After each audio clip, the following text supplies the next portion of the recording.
Welcome to the Hustle Wing podcast. Hustle Wing is the leading marketplace for side gigs. Today, I'd like to welcome Todd Busler, co-founder and CEO of Champify. Todd, thanks for being here. Yeah, Perry, thanks for having me on. Excited to chat. Yeah, let's jump right in. What is Champify? Yeah, Champify is a B2B software company that sells to other B2B companies, usually the sales, marketing, rev ops department. And really what it helps you do is generate a lot more pipeline, a lot more efficiently. And the way we do that is being a lot smarter about who companies should target. Specifically, what we mean is we help tap into their former customers, their former buyers, their former users, some of their exec connections as well, and help our customers understand where those people are going when they're leaving their jobs, when they're moving into other good accounts you should sell to.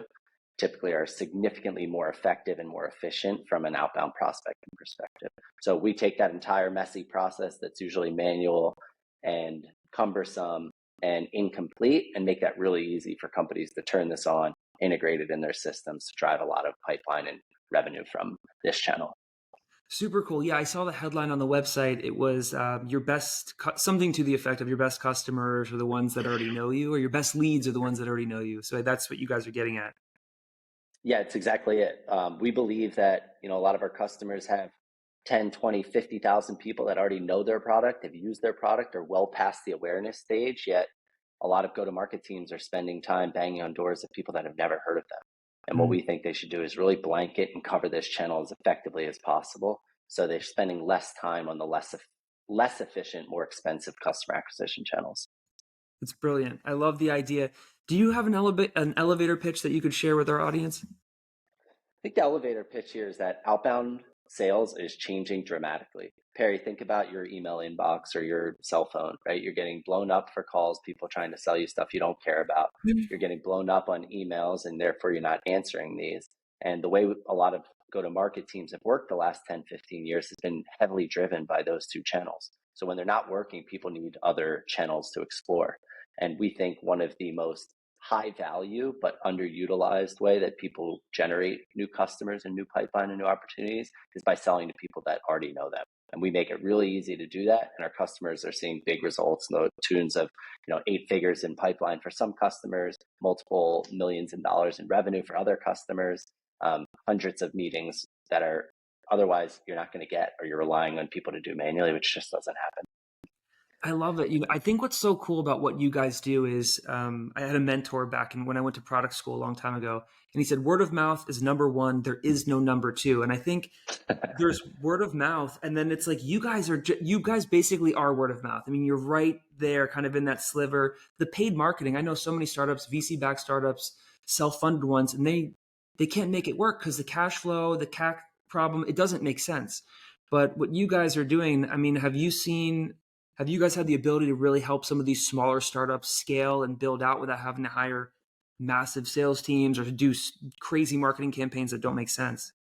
Yeah, first off, 100% agree on the word of mouth thing. I think if companies aren't asking where people heard from you and relying on attribution, I think you're having a big miss today, right? Like a lot of our customers come to us because they said, hey, we had no idea how many of our inbound leads were actually former customers or buyers, or even in the outbound process, the people that are engaging with us is because they've had an experience. Whether they're there or not, someone there that had a good experience is likely influencing your deals.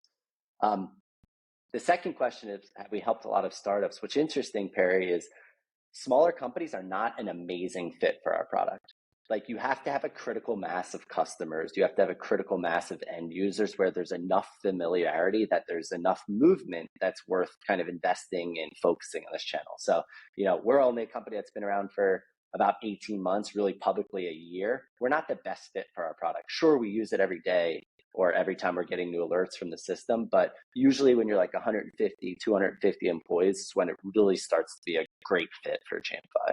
Got it. That's super helpful. And that brings me to my next point, which is, our audience is largely side hustlers, contract workers, people looking for side gigs. And what projects is Champify currently working on? What initiatives do you guys have where you could see yourselves maybe utilizing some people within our network?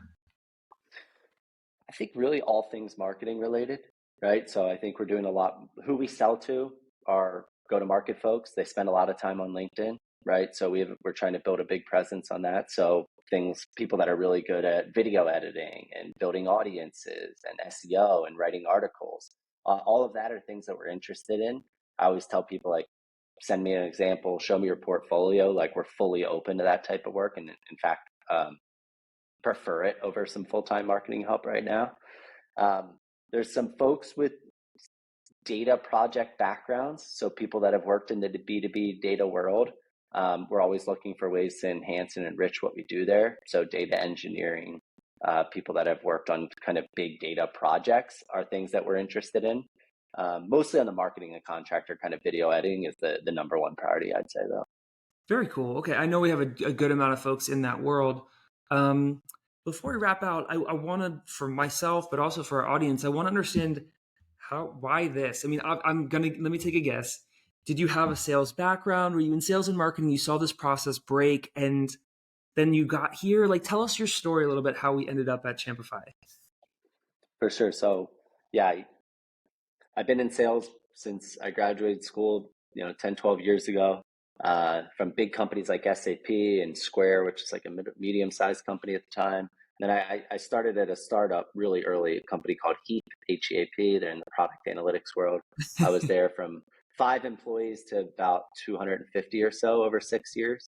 And the last 3 of those 6 years, I was running the sales org. It was about 40 or 50 people. So in doing that, I just saw how less effective outbound prospecting was getting, and how much the playbook that has worked for some of these behemoth SaaS companies that we've all worked in or seen or viewed from the outside, like, that playbook was struggling, and we were seeing it firsthand. So when I started to see kind of, hey, this is becoming more and more of a problem that I think is getting accelerated from AI, like, everyone's going to be writing these emails and cold calling to machines. All of that's just going to get harder and harder. This started to make more and more sense. And really it hit us, my co-founders and I, when we were at Heap, and we said, wait, we could fill a US football stadium with the amount of people that use our product, monthly active users, yet we're banging on the doors of people that have never heard of us. About 1 to 2, sometimes even 3% of that audience was changing jobs every month, with a lot of those people moving into some of the best accounts we wanted to sell to. And it really felt crazy that we didn't have that blanketed. So it was really a problem that I had and saw, one that I saw was getting bigger. There was some people starting to think about this, and I thought the approach and the teams they were developing were beatable, right? And that's really why we decided to get a team together and go after this.